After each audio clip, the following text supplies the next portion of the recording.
Swayam Prabha. Digital India. Educated India.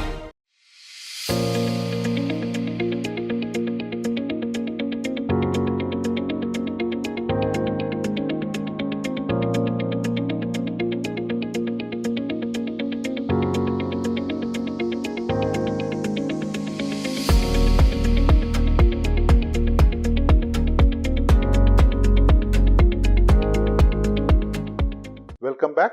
In lecture 33, we will talk about sanitary landfill design, and this is part 1 of this lecture.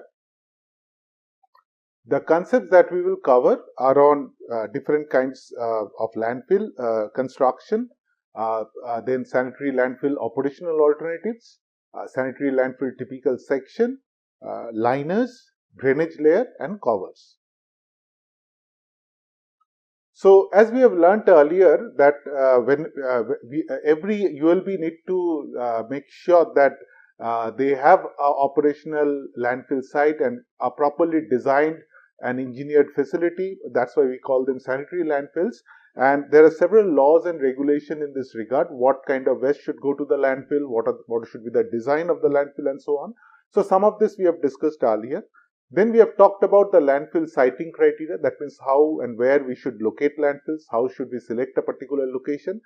And then in this particular lecture, we will start talking about landfill design. Now, landfill design and landfill area calculation are done together. Why? Because for different kinds of design will result in different kind of area calculation. And also landfill construction, landfill operation and eventually landfill closure, that is how we complete the operation of landfills. This all needs to be discussed simultaneously when we discuss the landfill design. So overall the next 3 lectures will cover all these different components of landfill design as well as certain aspects of its operation and the closure procedure in the next subsequent lectures.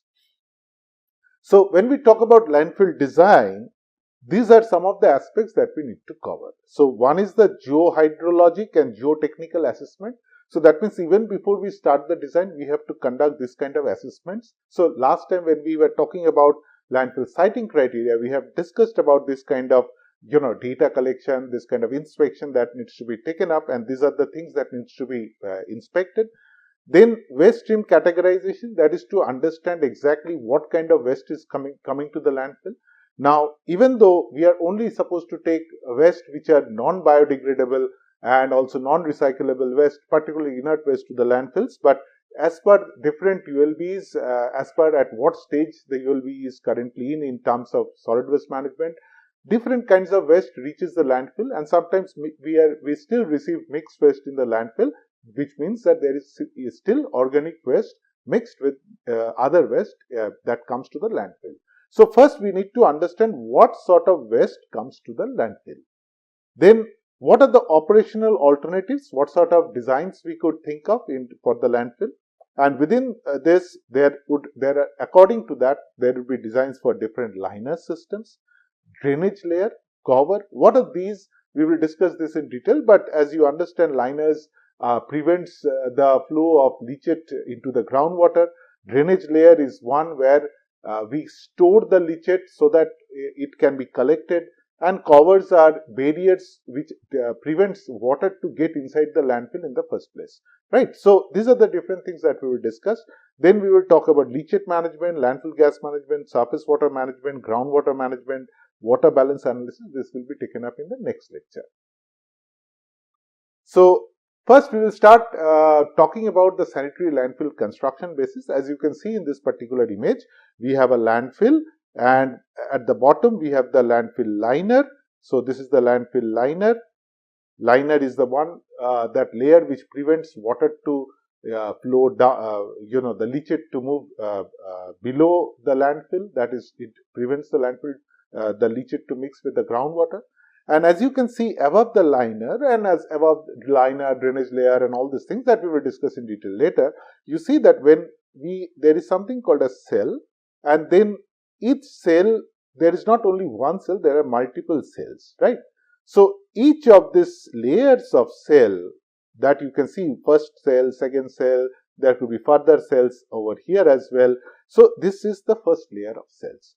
So once the first layer is complete, then we move on to the next layer and the layer above it. And so in that gradually we go upwards, right? So each of this is known as a lift. So there are cells and then there are lifts. Now why we need to do it in this way? Because every time when we put garbage inside a particular area or inside this landfill, we have to do it in layers. And once this layer is finished, then we move on to the upper layer. Now the height of each layer is also the height of the cell.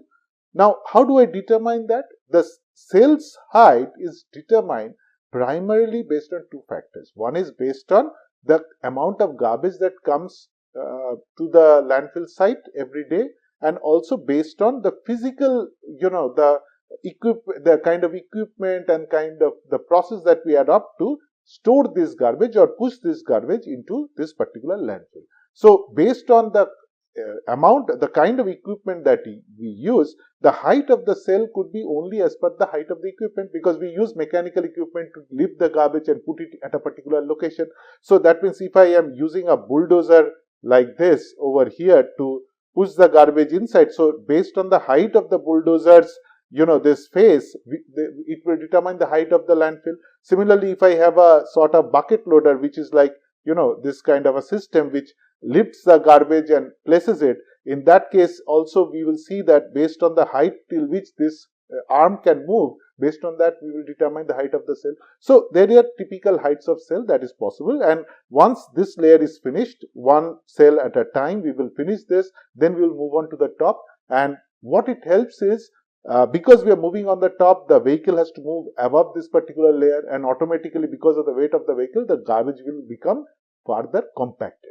And to facilitate movements above, sometimes we have to give this kind of benches, so that which allows vehicles to continuously move, and it allows the vehicle to gradually move to the top, because we allow these surfaces where the vehicle can rest, and the rest of the surface we will give a slope, so that water can actually flow downwards, right?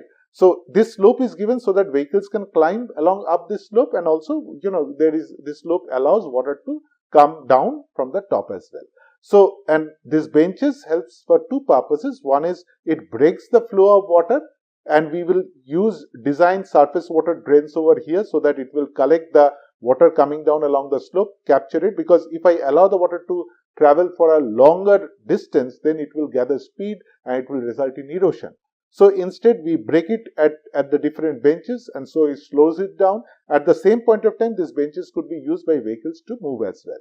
So that is how we gradually build up a landfill. So these are known as cells, and these are known as, in each cell, layer of cell is known as a lift, right? So landfill is constructed using a series of cells and lifts, and cell height is as per the required to adequately dispose the daily refuse volume, and maximum height is around 6 to 15 feet based on the kind of equipment that we are using and so on. But primarily the size of cell is based on the amount of garbage that comes in. Now why it is important? Because every day the garbage that comes into the landfill site, that needs to be compacted, pushed, and then placed at a particular position in the landfill. And once we do that, we also cover that garbage with a layer of soil, so that water, at least some amount of barrier is there, so that the garbage cannot litter, or because of wind it may not spread. At the same point of time, it is protected, and there is smell and other things that comes out of garbage. So if you give a layer of soil, it is protected from that, and primarily we prevent water to get inside the garbage, right? So that's why we give a little bit of soil. And so our target is to minimize the active area exposed to precipitation, right? So that means the layer of soil prevents water to get inside. So cover material volume, that means we require some soil to cover this particular garbage. It should be at least 10 centimeter thick, and we need to also determine what amount of soil is required. That means not only the quantity of garbage is important, also because the landfill is not only the garbage, it's also all these different layers that we construct, liners, covers and all, and also the kind of soil we use for cover, right? So it's 10 centimeter thick cover, and it is given at every layer when one cell is done. So you can understand there is a considerable volume of soil that is required. And based on this volume of soil which is available on site, or we have to transport it from somewhere else, we can even think that how much, what sort of waste can be, stored in this particular landfill. If I have to import soil from further away, maybe it would not be possible for me to, the cost would be exorbitant. So maybe the life of the landfill would be less, right? So it is based on this amount of soil which is available on site, right? And if we import soil, then automatically the cost increases. So at one point, the entire operation may become infeasible, right? So 15 to so total around 15 to 30% of the compacted refuse volume, that is almost 15 to 30% of the garbage volume is the volume of soil. So that's a huge amount, right? And overall cover material volume in landfill is around 10%. So that means because soil is in some, like at the end of each cell, it is only 10 centimeter, but in the liners, it's a little bit more. So overall, we say that around, even though at one cell level, the value is less, at around 15 is a little bit more, 15 to 30%, but overall in the landfill, you see that around 10% of the overall size volume of the landfill is for this kind of cover materials. Now, the shape of the cell, it again depends what should be the size of the cell. The height is more or less 6 to 15 feet. So, roughly in standard operation, we can take around 2 meters because that's right, the human height, and more or less the equipment can raise the garbage and then compact it to a height of 6 meter. You can also see till 6 meter. Beyond that, it's difficult to see. So more or less, even though we are saying 6 to 15 feet, so roughly 2 meters, it's standard size that we use sometimes. And more or less, the shape of the cell is we try to keep it squarish. Now, why square? Now, if it is square, then what happens? It's same on all sides, and more or less it's easy to estimate that, okay, how to cover it with soil and all these things. So we keep a certain profile, right? And the sides of the cell are also sloped at 3:1. Why? Because this allows us, for like if you see that this cell is sloped as 3:1, which allows vehicle to pass above it, and if not, the next cell may come also in the same slope way and so on. And because slope is required even for when the equipment is used to, fill up this cell and all with garbage, then also it does it in, it is difficult to, fill it up like at a straight line, right? So it will fill it up, giving it a slope, right? So overall, a slope is given, and the slope of the side slopes are around 3:1, and you can see that the similar slope profile is maintained for the overall landfill, this profile as well, or for this particular landfill, the entire section would also have similar 3:1 slope as well. So then, talking about landfill volume, 1 ton of waste that comes into the landfill, that roughly becomes around 1 cubic meter of sanitary landfill volume. That it fills around 1 cubic meter of typical sanitary landfill volume. Now, why 1 cubic meter? Because earlier we said the density of waste is around 0.85 cubic meter per meter cube, 8.85. The density of waste is something around 0.85. So that means that 1 cubic meter of waste will hold around 850 kilograms of waste, right? 850 tons per meter cube. So that means this is the initial compacted density of waste, and as you can see, that is during the initial years, it's something around 0.8 tons per meter cube. But in subsequent years, because of compaction, because of vehicles moving on top of it, it becomes around 1.2 tons per meter cube. So it is, during the final stages. So roughly we can say during the average period, or during the middle years of the landfill, the volume required is something around 1 cubic meter for every ton of waste. So that's the rough density of the landfill site. So next, coming to how we should organize our landfill. So we will talk about the different operational alternatives for the landfill. So the first method is called a area fill method. As you can see in this particular image, we have a large working face. This is the working face of the landfill site. Vehicles can come directly over here and unload the garbage, and then machines like this, like a bulldozer and all, can push the garbage into this particular face. Now, what should be the size of the face? It is as per the size of the cell, right? So it could be, like as we discussed, like it's a squarish cell, but over here you can see it's a rectangular face sort of, right? So, or if this face is like this much, so maybe the landfill cell size would be something like this eventually. So that may be possible, right? Like this. Now, the size of the face should be wide enough to accommodate incoming vehicle stream. So that means every hour garbage vehicles are coming and it is unloading garbage. So at least in 1 hour there are maybe 2 or 3 vehicles coming. At least that area should be adequate for 2 to 3 vehicles. It depends on how many vehicles are coming. So at least there should be around 15 meters. So roughly it is 15 meters, but it could be even less. Even though it's at least 15 meters, but sometimes we can even go a little bit lesser. But we will try to stick to this particular value because it allows a few vehicles to come and stand and then dump garbage. Now, sometimes what happens, these vehicles are not allowed at this particular phase because of many reasons. Because the tire and all these things for these vehicles doesn't allow them to move inside the landfill site, right? So, in that case, these vehicles will dump the waste at this particular layer, and then compactor vehicles can compact it and finally push this vehicle or lift this garbage in some sort of loading bucket loaders and then carry it down the landfill site and then push it into the cell face and then make the next cell. So in this way it can happen. So this is the active fill layer that is going on, and this part is already completed, right? So this is fully covered. So we are using this area to freshly unload waste in pre-compact and then pre-compacted by dozer or compactor before moving into the active landfill area.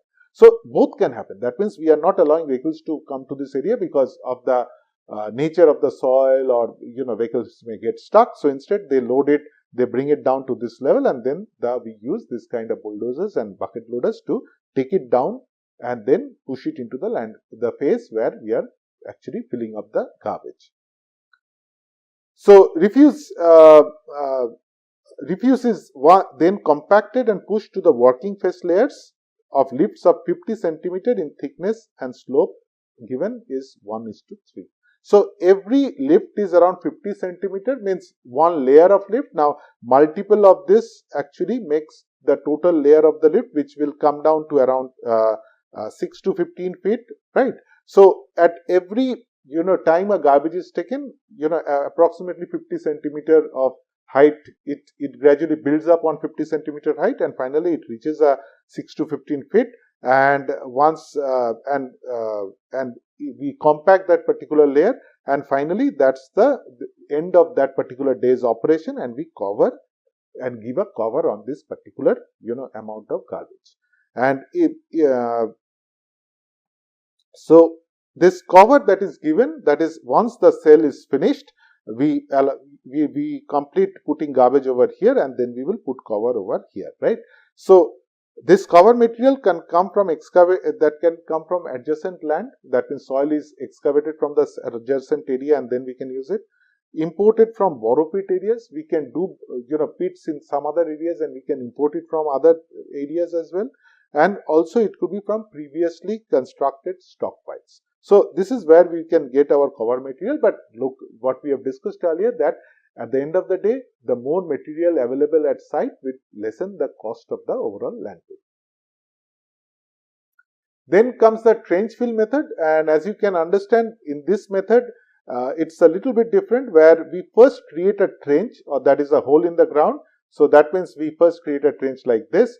We dig it up and we may store the material over here, or may store the material over a little bit further away, and then we start putting garbage inside this particular trench. And once this is filled, before it even gets filled, we will construct another trench beside it, and again we will start putting garbage over here. And by that time, when we start putting garbage here, this will be covered, this will be filled, and this particular site is completed, right? So in this way, we move from one trench to another, and eventually the entire area is covered. So waste is sprayed and compacted in an excavated trench, like as you can see in this image. This waste carrying vehicle is bringing the waste over here, and we are using a compactor to compact this particular waste. Trench is excavated in phases as per design depth, and soils are stockpiled. So once we excavate, we can stockpile the soil and we can use it as cover, right? And then waste is placed on one end of the trench and compacted till the desired height, and this height is something around 8 to 12 feet. So this is, you can say that it's similar to a lift, right? So usually the trench, it depends on the trench depth. Now trench depth again depends on what type of soil, where is the groundwater layer, groundwater table, and what sort of excavation equipment that we use. So it could be something around 20 feet or even sometimes beyond, right? But each cell is something around 8 to 12 feet. So as you can understand, over here we can fit roughly 2 cells. So roughly 2 lifts over here, one cell above another. And then trench width is something around 100 feet or less. This particular width, that is that is less than 100 feet. And once a trench is filled, the next adjacent area is excavated. And as you can understand, this is a method where we are creating a hole in the ground, and automatically it allows better control of litter than the area fill method. So in area fill method, when wind comes, a lot of pollution happens, dust and litter, garbage can spread over an area, whereas in this particular case, it's a bit more protected. But as you understand, this also has got some negatives associated to it. Whenever if there is a rainfall, then there may be chances of water logging and all. So that's a big problem. So usually we don't find it in our country. And in our country, we usually go for something called a modified area fill, where it's a mix of both the area fill and the trench fill method. So that means usually in areas with low groundwater table, we go for this kind of modified area fill. It starts as a trench landfill. That means we first create a hole in the ground, and then once this is filled, we start going up, right? So then we will go to the top. So it has got a similar working phase as the area fill method. So eventually it becomes like area fill method, and excavated material stockpiled for use as daily cover. So this allows excavation of some amount of material which could be used as cover. So actually the amount of material that we use that will require as cover can be excavated, and that could determine the depth of this excavation as well. So this is roughly the section of a typical landfill. So you can see different components to it. For example, as you can see, this is sort of an area fill method, but you can also call it a modified fill, because obviously there is some excavation has been carried on over here. So this is a drain given at this particular edge, and these are those benches that we talked about, right? And these are the lifts. You can see in each lift the landfill has gone up, and this surface, this stormwater drain is given so that water is captured coming down the slope, and also it prevents water from the surroundings to come inside, and it gets trapped in this drain, and the drain is diverted to somewhere else, right? Then at the bottom you can see this bottom liner. So this is the mineral liner or the soil liner. Above it we can have certain other layers, a secondary liner. Then you can have this geosynthetic clay liners. We will discuss about this later. So these are systems which prevents leachate to go downwards, because leachate is generated and it starts moving downwards. So this is where this is a drainage layer over here. So this is where the leachate drainage layer is made of gravels and all. So leachate comes and gets stored over here, and once it cannot go below because of this liners that are prevented. So the leachate will start accumulating over in this drainage layer, and it will gradually go up. It then fills up these perforated pipes which are laid, which collects the leachate, and it takes it away into some sumps. Maybe there is a sump over here, and from here we can pump the leachate out. Or similarly, at different from the layers also, we can also the pipes could be also connected directly to some sump from where it could be pumped out, or it could be some amount of leakage can happen, and we can even have another layer to collect leachate from that layer and also pump it out. So anyway, so the leachate, it's pumped out from this particular layer is brought over here. It is this is a pump house, then it is brought to this leachate storage tank. It could be again treated inside the site, or it could be treated or it could be transported somewhere else and treated there as well, right? So from over here, some amount of leachate could be recirculated back. As you can see, this is where the recirculated leachate is taken. From here, the leachate is again allowed to pass through. Now, why it is done? Because in arid areas and all, the moisture is less, and we want moisture to be a little bit more in the landfill so that it facilitates the degradation of organic matter and all. So sometimes the leachate is circulated. So that is what is being shown over here. In addition to that, we can see this sort of vertical pipes or sort of wells, you can say. These are filled with again gravel and other material with pipes inside. These pipes are for gas collection. So all the gas that is generated is moves into this particular these wells, gas collection wells, and from there we can actually pump the gas out. And this gas is also taken from using which we can burn the gas, or we can also use it to generate electricity as well. So this is more or less the typical section of the landfill.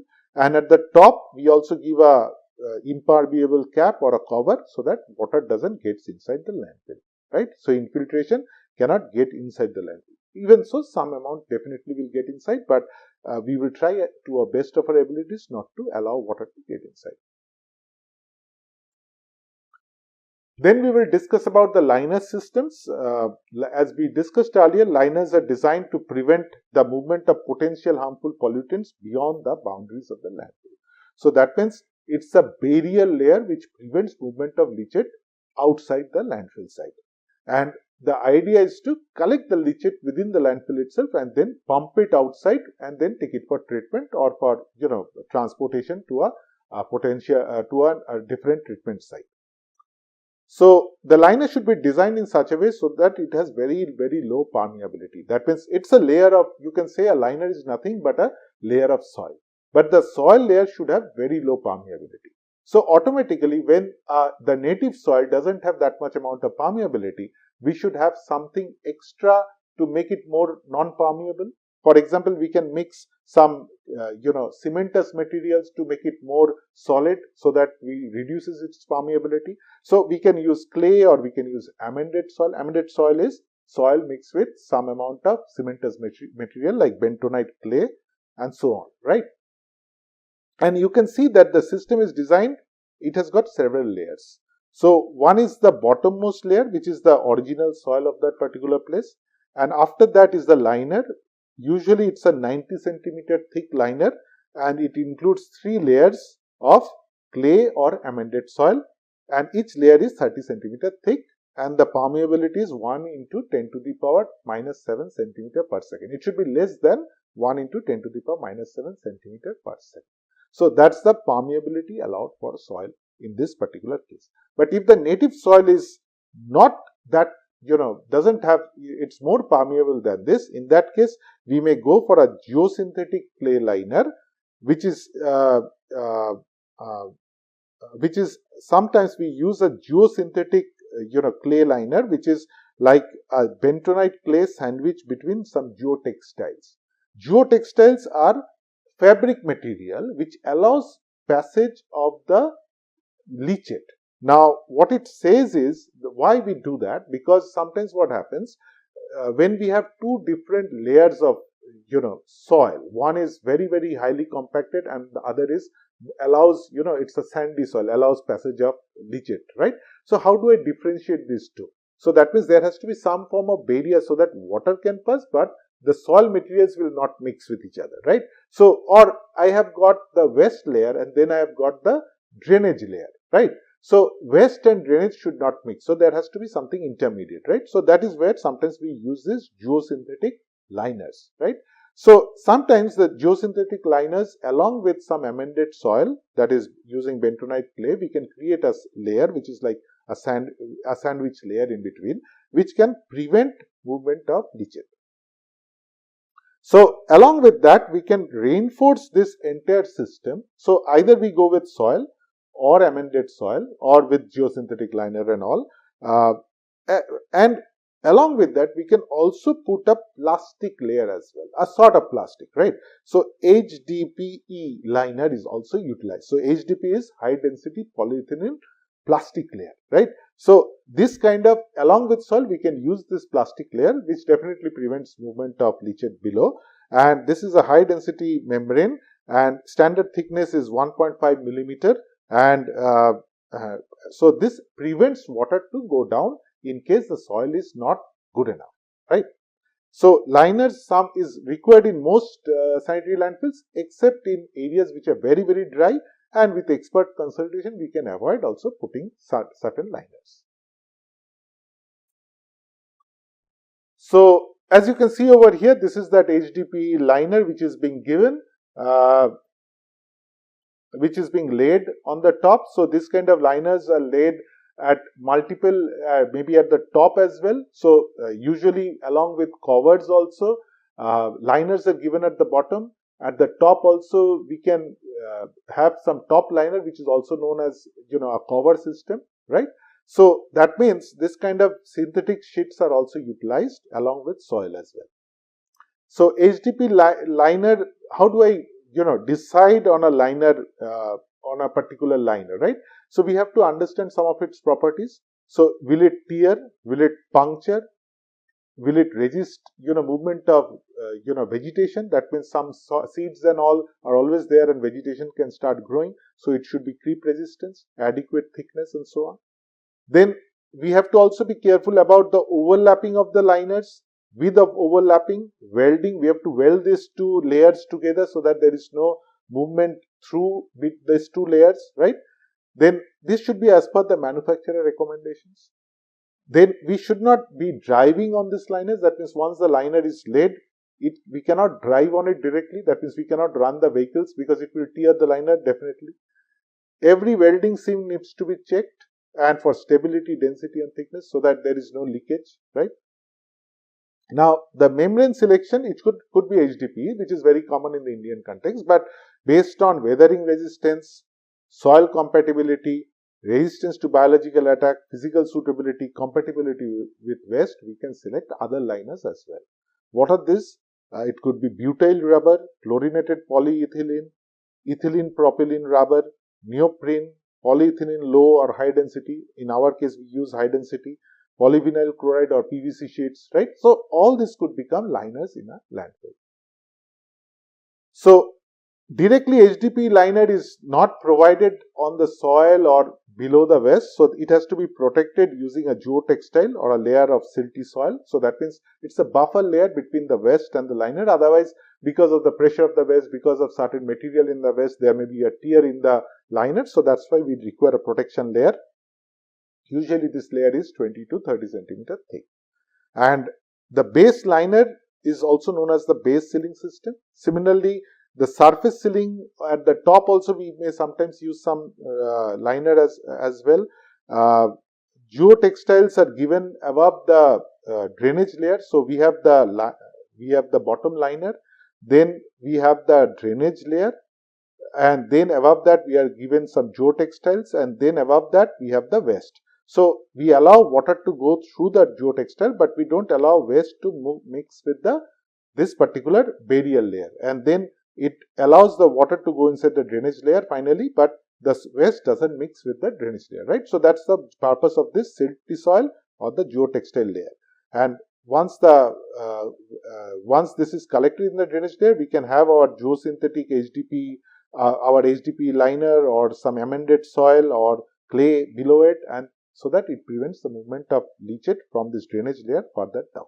So that is how more or less the system is designed. So this is some specifications for the geotextile. Like if you use a geotextile, it should be 400 grams per meter square for bottom liner and 200 grams per meter square for top cover. And if landfill height is both height and depth is greater than 20 meter, geotextile should be at least 800 grams per meter square. Why more? Because of the extra weight of the waste that falls upon it. So it should be of sufficient thickness, and that is how thickness can be determined. Then leachate drainage layer is actually 30 centimeter thick minimum, and filter gravel with permeability greater than 10 to the power minus 2 centimeter per second is utilized to fill up this drainage layer. So above the liner we have the drainage layer. Now coming to the drainage layer, so as you can see these are the liners over here, and we have over here the drainage pipes are coming. This is where it is entering into the this particular drainage layer, and so we have got these pipes. The drainage layer also includes leachate collection pipes. So these are the leachate collection pipes that is collected in the drainage layer, right? It is directly above the geomembrane or geosynthetic liner or the 900 millimeter layer of compacted clay. So either it is the drainage layer is above the compacted soil of 1 meter 900 mm of compacted soil, or it is above the geosynthetic liner, whichever may be the design of the liner of that particular landfill. So a granular leachate collection layer, it is 300 mm thick as we discussed, and granular diameter is 25 to 50 mm, and design of the drainage layer is such so that hydraulic head of the leachate above the composite liner should be lesser than 0.3 meter. So that means above the liner, above the composite liner we have the drainage layer, right? And the drainage layer is something around 300 mm. So we should never allow more leachate to accumulate, which should go above this. Then what happens? Then it will mix with the waste and it will create a sort of saturated situation which will create other problems. So always the amount of accumulated this leachate should be less than 0.3 meter. Now this accumulated leachate gradually enters into this particular perforated pipes and then is drained away. But the design or the density of pipes or at what frequency we should give these pipes all depends on the pipe diameter as well as on the amount of leachate that is being generated. So we can also use construction and demolition waste, and above this we also have non-woven geotextile above the drainage layer so that it allows passage of water inside, and we can use construction and demolition waste to also instead of gravels we can use the C and D waste as the drainage layer as well. So HDPE pipes, polyethylene pipes are also used for leachate collection and for conveying the leachate to the leachate sump. As I was showing you in that image, we create a sump where the leachate gets stored, and from there we will pump it.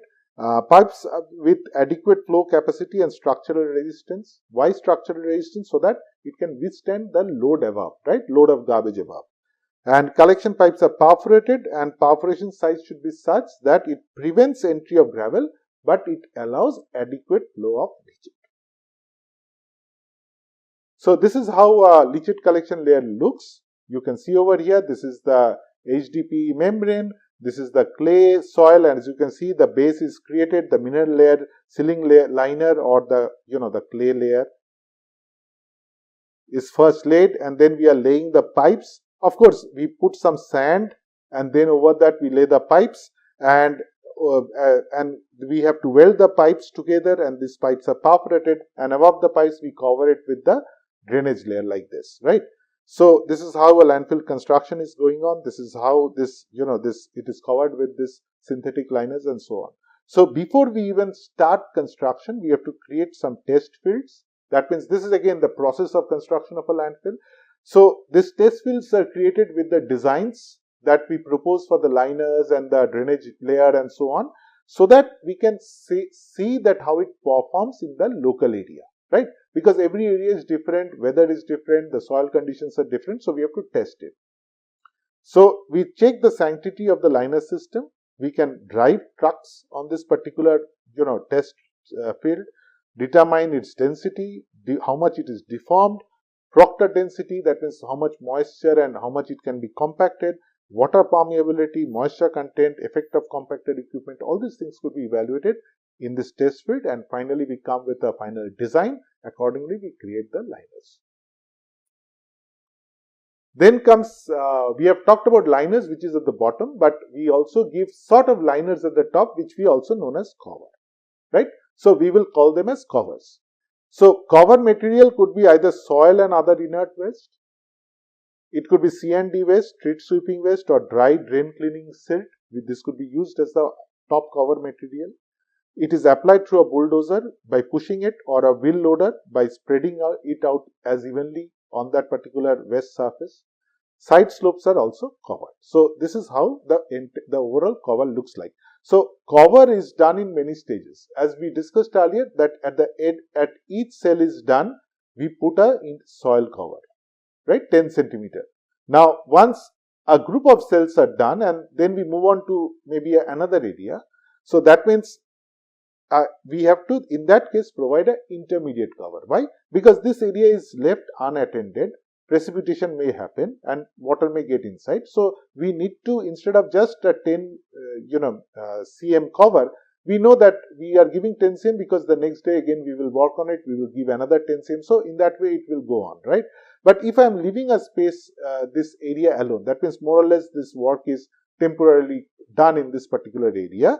So it is not being actively filled within the next 180 days. In that case, we cover it with an intermediate cover, which is a little bit more. So that means around 30 centimeter thickness of soil is given on that particular area. So this reduces surface water drainage, infiltration, of course. But again, if this layer is, again, I am now starting the second layer of operations overhead. So in that case, we have to remove this layer first, intermediate cover, and then we have to again do the cells above it. Why? Because if I keep this particular 30 centimeter layer, it may prevent moisture to go down. We want the moisture to go down from the top of the waste. Once it enters into the landfill, we will allow it to go down even so that it reaches the drainage layer. So if I provide an intermediate cover, that is temporary. So I have to remove the intermediate cover and then allow water to get inside, right? So that it will allow water to get inside. Now the top cover is the one at the top. So we will give this top cover so that we prevent water to get inside in the first place, right? But once it gets inside, we should allow it to flow through. So during monsoon, the intermediate cover of 45 centimeter soil or waterproof cover material is given. So that means normally it is a 30 centimeter, but for monsoon or where places of heavy rainfall, we can even increase it to 45 centimeter. So temporary surface covers are also given when the final height is reached before the final cover. So again, the final height we have achieved in some locations, other locations we have not. So temporarily some cover could be given so that it will allow traffic movement as well as prevents infiltration. So this is how the final cover looks like. It is also known as the surface sealing system. So we have waste at this layer, then we have a gas collection layer. Again, it is made of some of gravel. Then there is a separator layer. Separator layer could be geosynthetic, textile, with some amount of amended soil inside it, sandwiched, right? Then there is a barrier layer, which is again made of clay. So this is also called the top liner also, if you want to. Then there is a protector layer. Again, it could be protector layer of some sort of geotextile or some sort of membrane is given, right? So it prevents water to get inside. Above there is a sand layer which allows drainage of water. Then there is again a separator layer, and at the top of it is the vegetation layer. Vegetation layer allows plants to grow, right? So at the top we allow plants to grow. Why? Because it will prevent erosion. That means the plant roots will hold on the soil and it will prevent erosion, because continuously rainfall happens over it. It will flow over this particular soil, so it will erode, right? So the plants actually prevent that. But because we are putting plants and trees and so on, and water gets inside this particular soil, because this soil is not that clayey soil. So that's why we are given a sandy layer so that it allows water to accumulate and then pass out.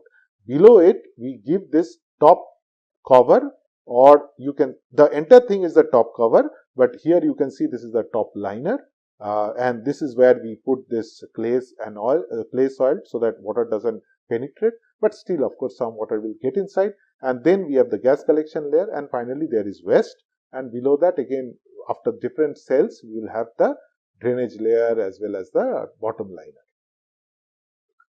So the gas drainage layer is 30 centimeter thick granular layer to facilitate gas collection, this one, and contains crushed gravel or crushed demolition waste, construction and demolition waste. The mineral clay layer is this one, 60 centimeter thick clay or amended soil, and if sometimes we use a HDPE layer over 60 centimeter of soil if in case it is very highly permeable. And HDPE liner should be covered with a 20 centimeter protection layer or geotextile so that there is a protection at both at the bottom as well as the top. As I told that whenever we have two separate material in two layers, to protect one from another, we can give this geotextile layer, which allows water to pass through but will prevent mixing, right? And then the water drainage layer is above it, 30 centimeter thick layer of crushed gravel covered by geotextile or drainage mat to prevent clogging of the drainage layer, and finally vegetative soil layer of 45 centimeter thick layer supporting vegetation at the top. So these are some other images, these are some other designs. You can take a look. So this is one design, this is another design, this is another design. So we can have different designs of top layer. It depends on what varieties of cover we give. Over here you can see that a topsoil layer is given, which is around 0.5 feet, and then 2 feet of barrier layer with 60 MIL of thicker flexible liner, HDPE liner substituted for soil barrier layer. So we use some amount of soil and some amount of HDPE layer, and so this is a very simple cover. This is a little bit complicated as we have discussed, and this one is even further complicated. This is another design, right? So each layer is different. We have to give a slope, of course, so that we allow water to flow down. We don't allow water to stagnate on this particular layer, and in this image you can see this is being constructed. So again, HDPE layer this is the top layer, top liner that is being given, HDPE layer is given, and above that we fill it up with soil, and this is the vegetation layer over which eventually trees will grow. So these are some of the references you can use. To conclude, area calculation for landfill requires detailed understanding of landfill operations and construction, and liners and covers are essential for preventing the exit of potentially harmful pollutants from the landfill. Thank you.